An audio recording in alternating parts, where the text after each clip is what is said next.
What's happening, everybody? Today's guest is drummer Adrienne Davies of Olympia, Washington's Earth. Not related to Ray Davies of the Kinks, if that's what you were thinking. But Adrienne and I got into the scary injury she experienced resulting in a broken back and a coma. And I'm realizing that I did not ask if waking up from said coma if she solved the mystery of D.B. Cooper or the actual location of Sasquatch. Yeah, I know, I missed the boat on some Washington State-specific questions there. We also talked about the subsequent rehab and ultimate ergonomic adjustments made in light of said injury, as well as early childhood and wrestling her brothers for rights to play the house drum set, early experiences playing live, the process of joining Earth, as well as recording their new record Full Upon Her Burning Lips. So check it out, y'all. It's a good one. Speaking of records, shout out to my sponsor, New Orleans Record Press. If your band, your project, your upcoming comedic release are looking to put it down on wax, go on over to NewOrleansRecordPress.com to check out the vinyl coloring, mastering, packaging options, as well as real-time quote generator. And they print both 12 and 7-inch records in both 150 and 180 gram variants.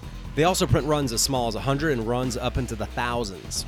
So hit them up, and that's NewOrleansRecordPress.com. Crash Bang Boom Podcast is available on iTunes Podcast, Podbean, Stitcher, Google Play, Luminary Podcast, as well as my SoundCloud and YouTube pages. Hook your boy up with a like, a share, a subscription, and or a positive rating. You know it'd be appreciated. So without further ado, here we go, y'all. Adrienne Davies of Earth. Crash Bang Boom. Crowds go mad with joy. Get the drummer.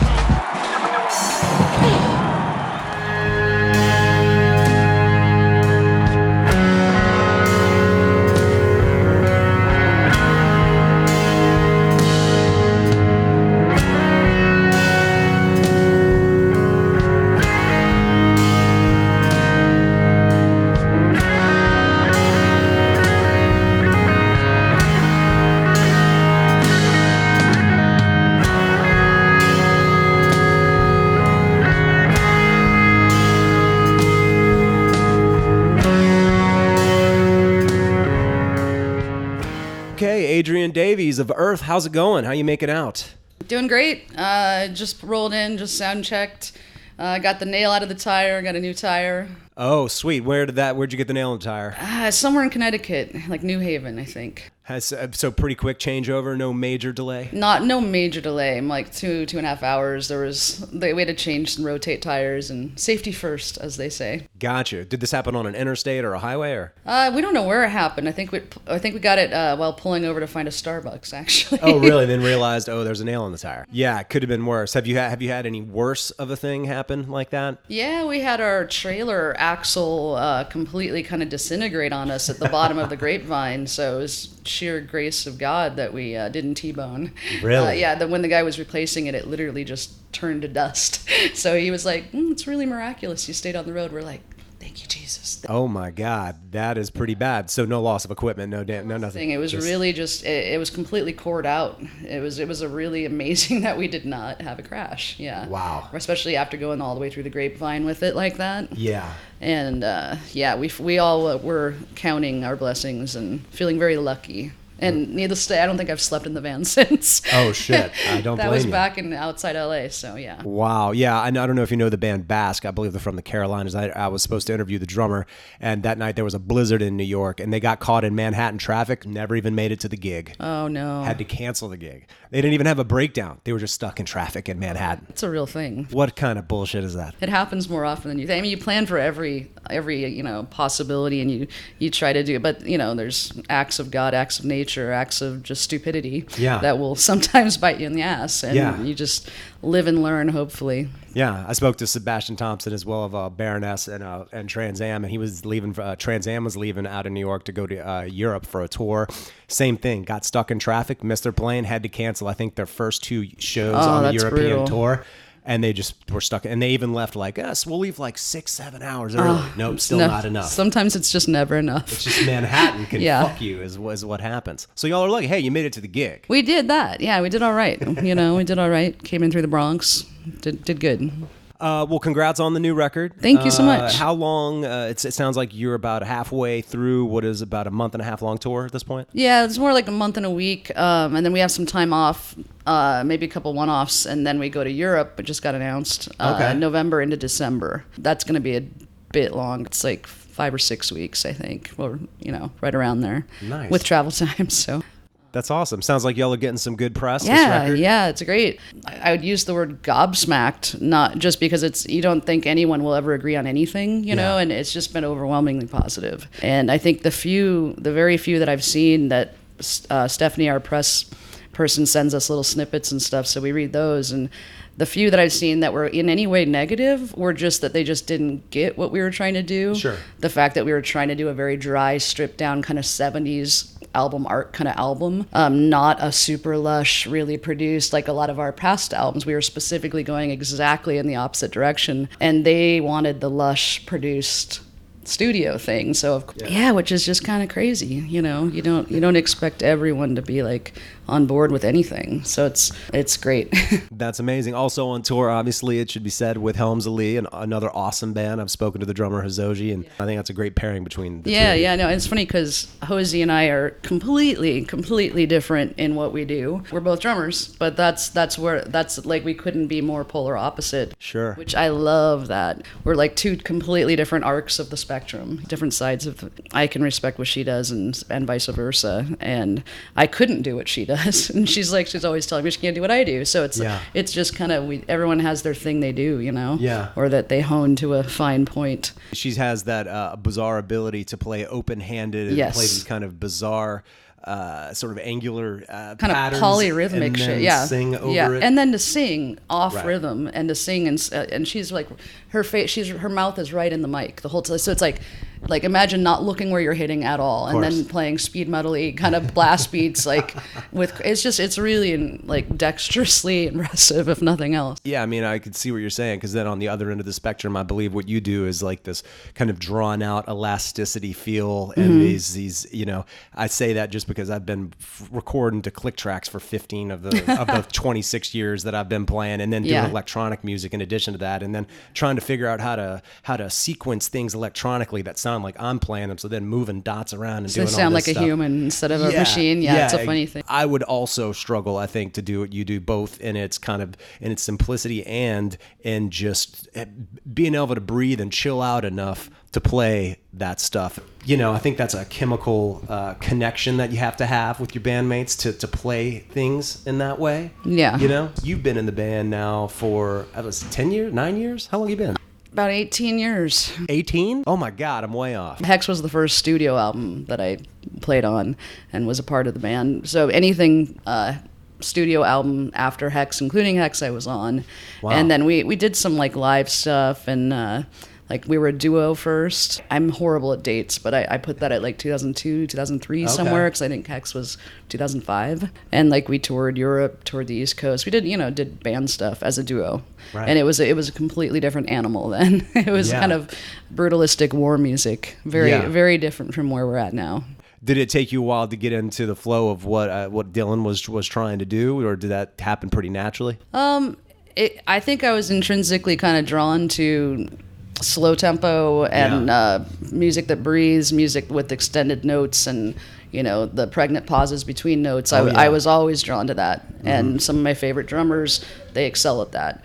But there were some technique, because been playing drums since I was a kid and had drum lessons, drum teachers, the whole bit, and everything that they taught me to do was thrown out the window. You have to play this slow. That's interesting. Yeah, it was really kind of the exact opposite of what they would teach. Everything you're taught is to be ergonomic, like sharp right angles, to have as little, to be able to do as prolific, faster, fluid fills and timekeeping. So for this, it was all about creating extended drag, difficulty, the opposite, like unergonomic movement. Right. So instead of like right angles, everything's like a concentric circle or cyclic movements, and things are deliberately positioned harder to get to, like stuff is further away, even the kick pedal further back, lighter spring, just everything is meant for like a natural physical drag, which is kind of strange. Well, I mean, it would make sense. I think if you want to sound like jazzy and play in a jazz context, sometimes it's the sound and the way you set up and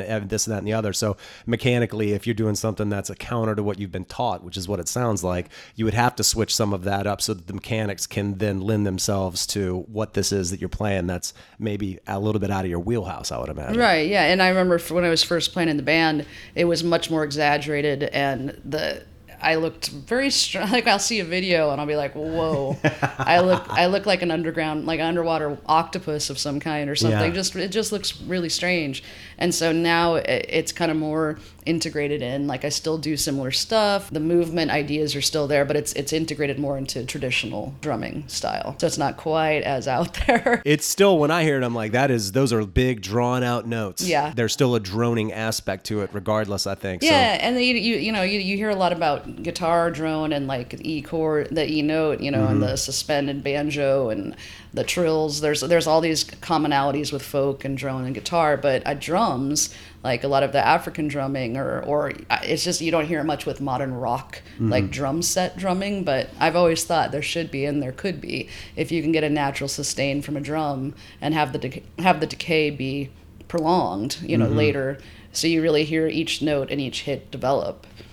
Sure. It's a similar idea. Yeah. I mean, certainly, once again, juxtaposition of different styles and whatnot. I think when you listen to a lot of modern metal that's increasingly quantized and compressed, that you end up compressing the drums to the extent that they no longer sound like drums. So that's an interesting approach to it in keeping, very natural sounds. One of those ways to let them ring out is just to let them sustain themselves out. And that's part of that, I guess, slower tempo thing and the more drawn out notes. Yeah, you have the room for that, and you have like you have the sonic headspace for it. You have your mids, your lows, and your highs, and you're not, especially on this album, it was just guitar and drums with percussion overdubs, bass overdubs. Yeah. But it was like that we didn't have a whole bunch of instruments that I had to leave room for. So I could do that, really have the drums have a voice and be like a call and response between the guitar and the drums, and not just timekeeping or one fill per song, you better make it count, not like that. And that worked for past albums, especially if you got Bill Frisell stepping in for the album, you want to leave a lot of space for him. Or if you have pedal steel, trombone, all these different instruments we've had, the drums really did need to kind of step back. So that's what was so cool about the new album. And where did y'all record it? And I guess you sounded like you just spoke a little bit to the process of recording it. So it's the exact same studio that we did Hex in. Okay. At that time it was called Aleph Studio. It's now run by Mel Detmer, who was also a part of Aleph, and it's called Studio Stoli in West Seattle. Nice. So our hometown, yeah. Well, I've only been to Seattle once. I went recently, I guess about a year and a half, maybe a little bit over than that, and I absolutely loved it. It was bizarre for me to just walk into a place and buy legal weed. That blew my mind, as well as just the weather. We nailed the weather. But I tell you what, right? Oh yeah, we hit it good. And then so we took the ferry to like West Seattle and hung out on the beach over there. I jumped in the ocean. I think this was in early May or so. In Alki? Yeah, it's like a beach town. Yeah, the little strip. Yeah, I tell you what, I jumped in the ocean and it was fucking freezing. It doesn't warm. It takes a long time. It doesn't stay warm enough for long enough. It stays very refreshing. Yeah, it was so cool. That whole trip, we jumped in river streams and stuff as well on our way out to, I guess, that little Bavarian town Leavenworth. Oh yeah. Along Highway 2 and driving through the national parks and everything. And we would just stop and go swimming. And they had all these awesome swimming holes with cliffs and rope swings. And I was jumping in that, and the same thing. It was like the cryotherapy trip every time. Yeah. I'm a fan of Washington State. It's a pretty cool place. Yeah. Did you grow up there? Yeah, for the most part. Like really? 7 on. Okay. Yeah. Nice. So where were you born then? Baltimore. Oh, okay. Speaking of juxtapositions. Yeah. Baltimore, and then Santa Barbara, and then Seattle. So more or less what you remember would be Washington, Northwest Coast. Yeah, I consider myself native, even if I wasn't actually brought into the universe there. Yeah, fair enough. It's a question I asked Hizoji as well. Do you feel that, I guess, the environment, the climate, etc., has its way of making its way into music there? Because I feel like it certainly does, at least some of it. Yeah, I don't think people really understand the thing with the rain in Seattle. It's a relentless beast, and you really can spend 3 months without being able to have any clear day, and there's just a fog, and the light doesn't really hit the ground there for quite a while. And so I think people turn to what they turn to. Some people turn to drugs, some turn to alcohol, some turn to healthier endeavors. Right. But for people who are into music, it can really focus you, because like it's your escape. It's it's your reason to get up in the morning. It's something to get you excited when the weather can trap you in a cabin somewhere, where you're just not into leaving the house because the weather's so bad. But maybe that has some direct effect or not. But I just think it's been an active music scene for quite a while. For sure. Like, we got Jimi Hendrix coming from there. Of course. You got Quincy Jones. There's all kinds of like jazz cats from there too. Yeah. Yeah, it's wild. I mean, and I think the darkness that can permeate somebody's being, or maybe who knows where it started, but no shortage of obviously major artists that have died in unfortunate ways from That's that. true, And I yeah. always wonder if there's a correlation there. We would almost think there would have to be, right? That or maybe there's as prevalent drugs and they grew up in a drug culture, but that coupled with maybe the darkness of the climate and whatnot, coupled to make some sort of an inescapable thing. Maybe, yeah. We my friends and I we've called it the wet mattress effect. It feels like all of a sudden one day in the fall, someone just straps a wet mattress to your head, and it takes a couple months, and suddenly it's gone. Summers are like that in New Orleans. It's just the hot humidity side of it, and you feel that we call it the wet blanket. Yeah. There you go. Well, speaking of kind of the drone / or what as in more common modern times has become this sort of doom metal thing. I was thinking about, I mean, the Black Sabbath, obviously inescapable. And I think from seeing what would be like sludge rock or whatever down in New Orleans with guys like I Hate God and some of those bands, I know they always pointed to the Melvins. And it is interesting. I don't know if you're a fan of them, but it's in Brooklyn in particular, doom is still such a huge scene, which is really interesting. But I think the Melvins are one of those bands, in particular, like the Gluey Porch Treatments record, the first song on that, and then this song Hag Me off of Houdini. That's like the template for some of what would become both, I think, the doom stuff and some of the of what y'all do as well, in that sort of suspended feel and super slow pulled back tempos. Yeah. Is there any of that stuff that you listen to outside of playing it, or do you listen to different stuff when you're outside of the realm of working within this music? Well, I grew up with a lot of Melvin shows, and was always a fan of Dale Crover, and wish I could play my underwear like he does, but I can't. And I did the drummer gloves like he did. You emulate who you like, and I've seen Melvins a lot. But in terms of the doom genre of like who's really heavy doom, like for what I listen to myself, not a lot of that. I tend to listen to more varied stuff and like kind of jazz folk and kind of soundtracky ambient stuff and African music. So I like a lot of stuff, but I don't tend to really. When I was younger, I was more into like, this is my genre. I'm into punk rock, or but now it's hard to kind of classify just one thing that I'm really into, but I can appreciate it. Right. It just doesn't mean I want to listen to it in my downtime all the time. I hear you. Yeah.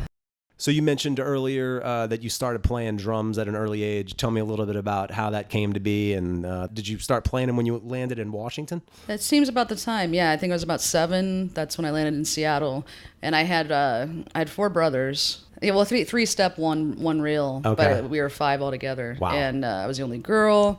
And I remember my stepdad got us the Ringo Ludwig blue, black, white swirl. Awesome. It was awesome. And my brothers and I used to wrestle for who could play it. That's even more awesome. I got really good at pile drivers and half Nelsons and just, wrestling out of my weight class because I was the second youngest. Wow. So I was just really into it. And, we were a musical family. We kind of learned a little of this, piano, guitar, whatever. Instruments were in the house? Yeah. Okay. And definitely big family music push. And but for some reason drums just always, like, some people have trouble, like they could be a great percussionist because they can do left and right hand, but the second they try to put the right foot in, they're just completely discombobulated. They have trouble doing 4 different limbs simultaneously, because if it comes natural to you, you can't imagine it not being natural. And I have a lot of people tell me that. They're like, I would love to be a drummer, I just can't get my left and right feet to work, And I guess I just kind of assumed everybody could do it, Yeah, with enough practice. Yeah, some more than others maybe. And but yeah, no, that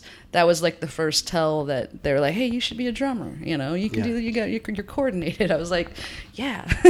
That's amazing. Yeah, it's kind of the go-to music for the inner jock too, because physical like mastery of stuff, and hitting stuff really hard is fun. I talk about it all the time. Obviously, I think somewhere between, yes, the physical outlet of it, the cathartic nature of that, and the challenge of ambidexterity needed to do it. Yeah. Also, it's a personality type. I don't know if you were anxious at all as a kid. I've been anxious my whole life, so then that also is yet another outlet for me. It seems to be a really common running theme, like kids that were kind of diagnosed or misdiagnosed with ADD. Yeah. Really shine on drums. That's been my deal. Because it's just that hyperactivity and having a focus for it, and being able to use all your energy towards one thing you're focusing on. Yeah.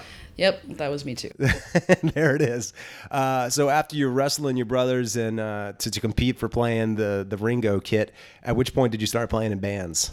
That would have been Olympia, other than just, messing about with jazz band in school and just playing snare and stuff and triangle and whatever percussion. I think I might have had to play triangle at some point too. Someone always has to. Yeah. But I think Olympia is when I first started playing, and it was kind of like Flipper-esque, garagey, wannabe Stooges punk rock bands, and really fun and with friends. But I wasn't taking it seriously. I was just having fun. But that was probably the first. I was like 17. Do you remember your first gig? I think it was just a house party where everyone just happened to be there, and there wasn't, equipment. We're like, let's do this, yeah, and we did this. I think that one was called. That band title was really bad. It was called Hollywood Nightzz, like with like double Z's or something. There you go. Yeah, and it was horrifically bad, and it was really fun. Have you unearthed any recordings of it?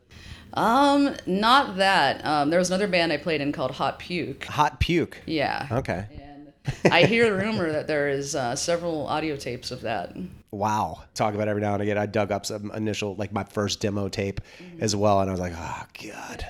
It's hard to listen to. Sometimes, yeah, because you see where you've come from. But other times you're like, oh, yeah, there's something there. It's not so bad, not as bad as I remember. It was worse than I remembered, actually, I think. I remember at the time thinking that it was fucking awesome. This is amazing.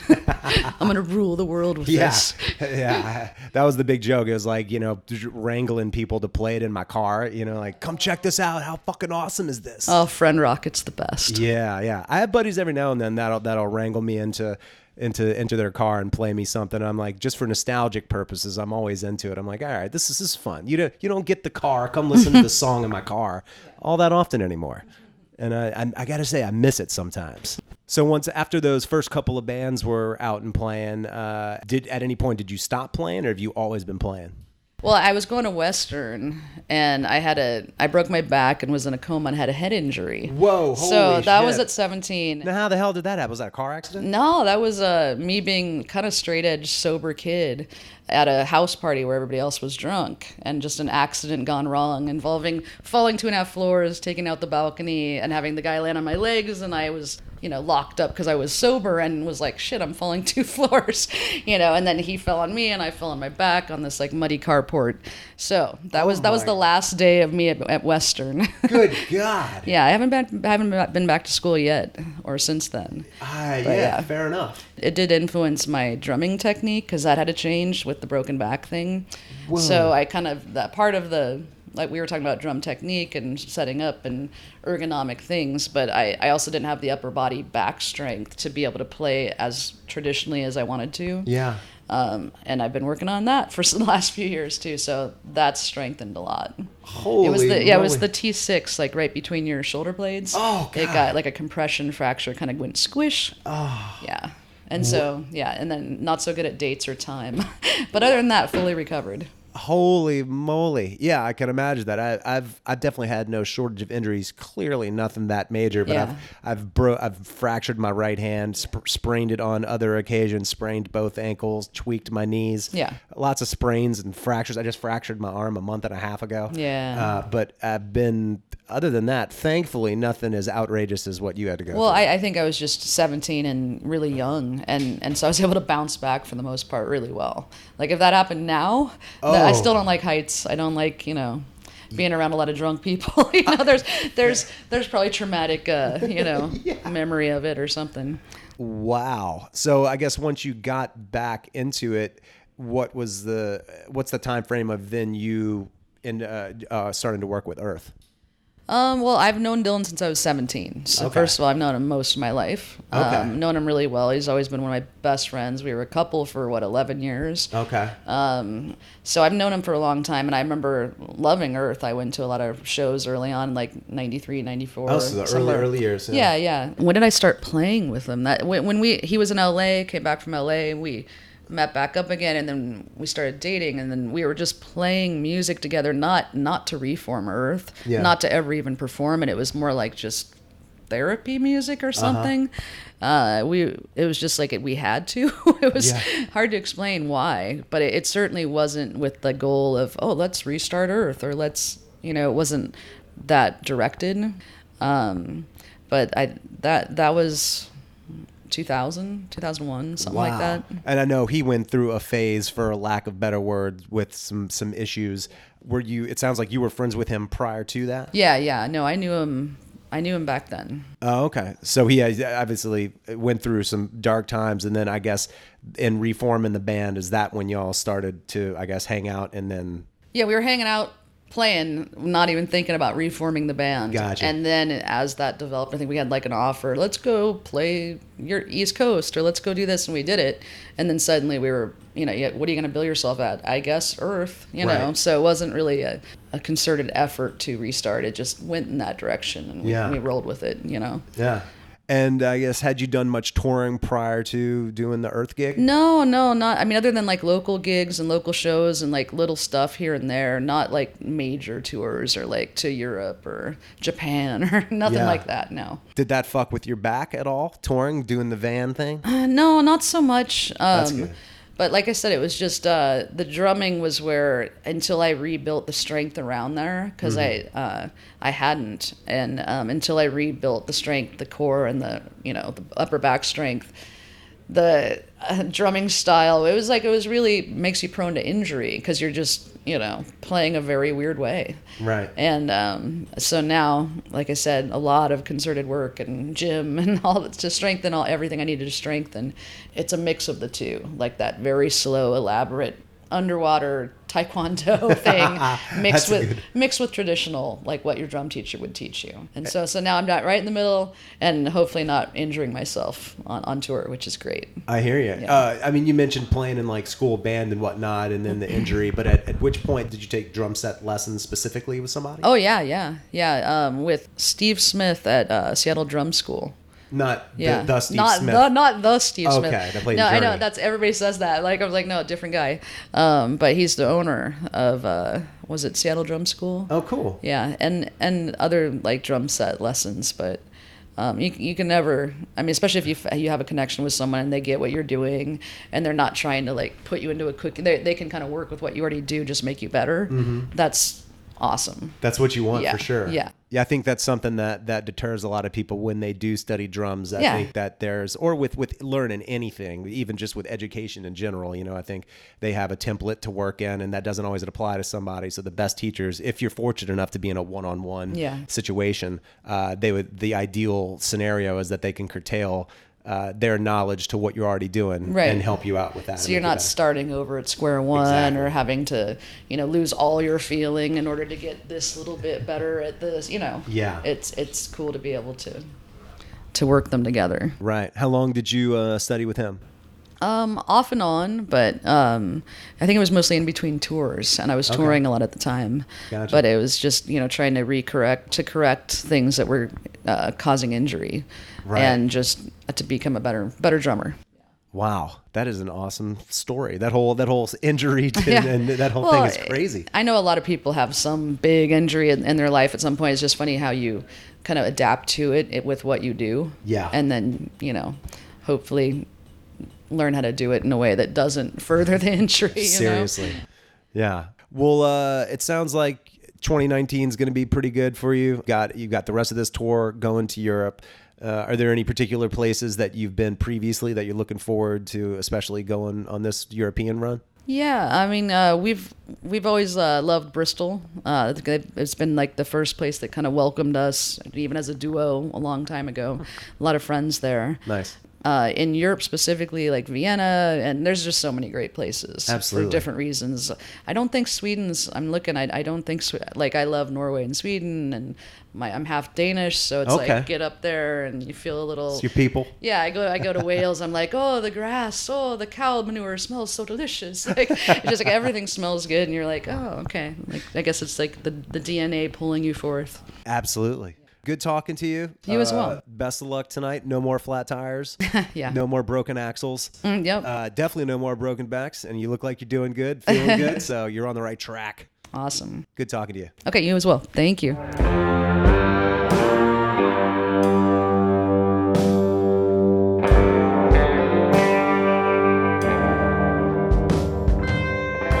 Thanks everybody for tuning in, and thanks to Adrienne for taking the time to talk despite schedules getting pushed back due to nails and tires and whatnot.